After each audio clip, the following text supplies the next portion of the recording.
We do know now disciplinary action's been taken. We're getting a better picture into what happened to 74-year-old Lester Isbell. Our Sam Luther's joining us. Sam, we got a lot new with this story tonight. We're getting body camera footage. We're also hearing from the sheriff's office.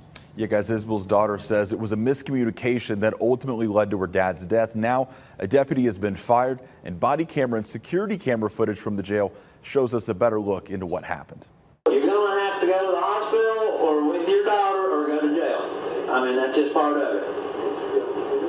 We're trying to make sure you're okay. On February 6th, people inside a Madisonville business called 911 after Lester Isbell was acting disoriented and bystanders were afraid he would try to drive. Madisonville police, an ambulance, and Isbell's daughter showed up, where they all acknowledged he was in need of medical treatment. Heart rate was low. He was, he was in distress. He was having some major medical issues. In this body camera footage, you hear Madisonville police talk to his daughter, Wendy Duncan, saying Isbell refused to go to an ambulance or be taken to a hospital by Duncan. We've done everything we know to do to try to get him to go. They had tried to convince him to go to get medical treatment. He was refusing. He was confused. He, wasn't sure who the president was, what year it was. Sheriff Tommy Jones says Duncan, who has power of attorney, signed an against medical advice document which refused the ambulance. So Isbell was then arrested for disorderly conduct. Don't file. You're under arrest.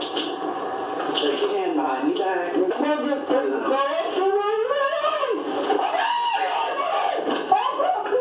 Once arriving at the Monroe County Jail, security cameras show Isbell uneasy on his feet and talking to himself in the cell. Eventually, jail staff used a restraining chair, they say, with the goal of keeping Isbell from harming himself.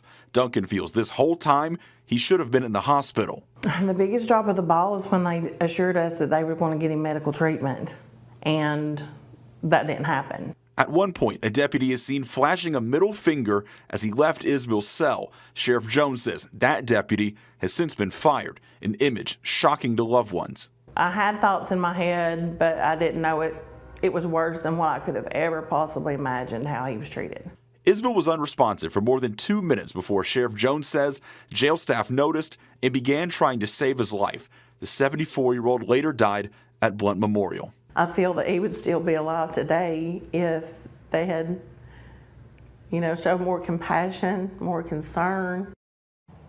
And Sam, we know that deputy was fired, but we also know no criminal charges. Yeah, guys, the DA's office says no criminal charges are being filed against any officers or jail staff. And guys, as for that big question of why Isbell wasn't taken to the hospital, we've been reaching out to Madisonville police all throughout today and even yesterday, but have not gotten any response. Sheriff Jones with the sheriff's office does say those transports from police to the hospital are pretty common practice over at his department. This family not wishing that would have taken place back in February. All right, Sam, thank you.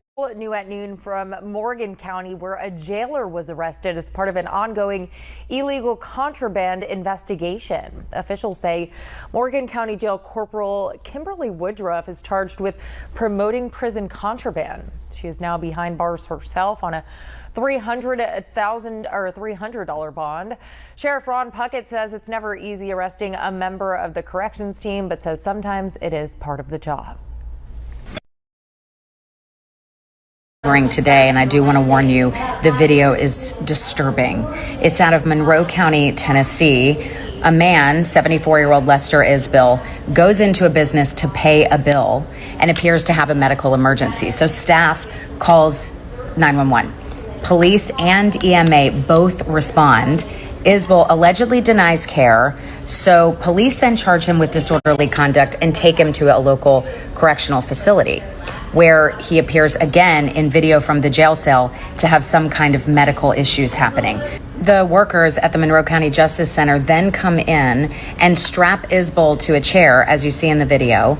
They put a hood over his head, and the family attorney says they left him in that chair without food, water, or a bathroom break for 9 hours, and he ended up dying in that chair. Isbell's daughter is now seeking justice for her father, who, by the way, was a pastor for 30 years in that community and also a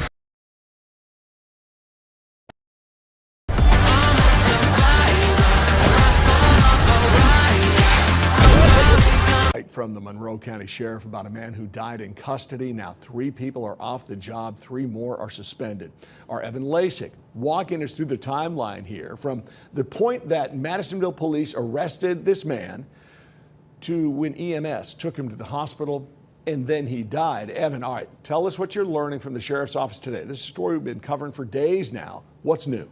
Well, Ted, Sheriff Tommy Jones tells me they have placed 3 officers on unpaid suspension for violating jail policy. 1 person was fired, 2 more resigned. This all started February 6th, just before 1:30 that afternoon. That's when officers arrested Elijah Isbell for disorderly conduct. There's a lot of big points, so I'm going to walk you through it. Here you can see authorities pulling Isbell from the police car at the Justice Center. They are then pinning him up against the wall. That was about 1:35 in the afternoon, about 15 minutes after he got arrested. Then about 10 minutes later, in a different room, deputies putting Isbell into this chair to restrain him. And then a nurse checked his restraints. Then they rolled him into a cell just before 2 o'clock. He was checked on numerous times, and around 4 p.m., deputies checked on Isbell, said he was being uncooperative.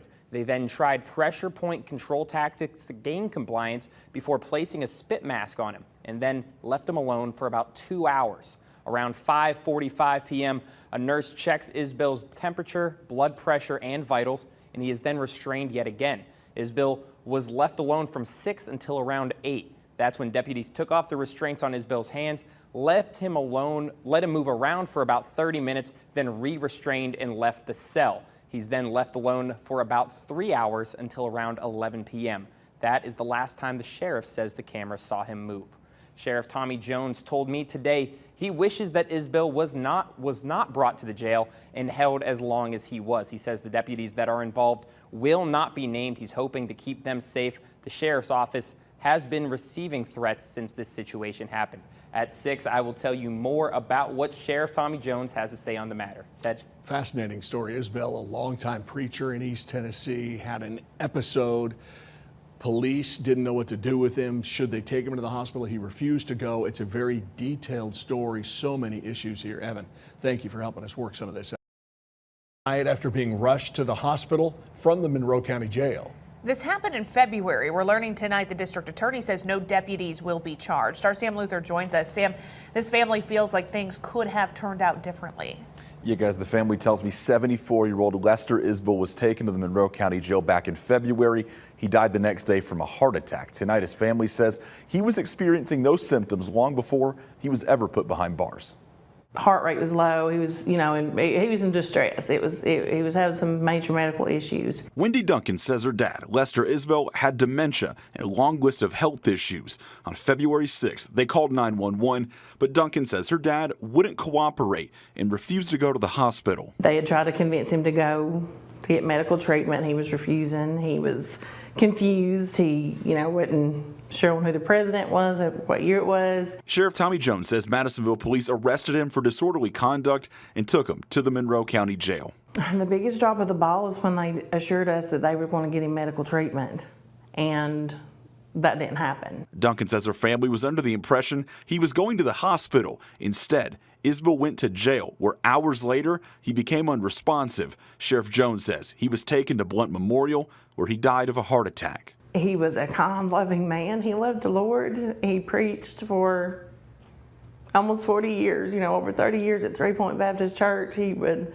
help anybody with anything. He was a good man. Family feels if Isbell had gone to the hospital right away, things would have turned out differently. I feel that he would still be alive today if they had show more compassion, more concern. Sheriff Jones says the district attorney cleared jail staff of any criminal charges, as a daughter is still trying to grasp how this could have happened. No, I never thought that this would happen. If I knew at all, I would have latched on to him and not let him go. Sam, now this is a story we've been following for a few days now, and you expect to keep learning more in days ahead. Yeah, Ted, we're working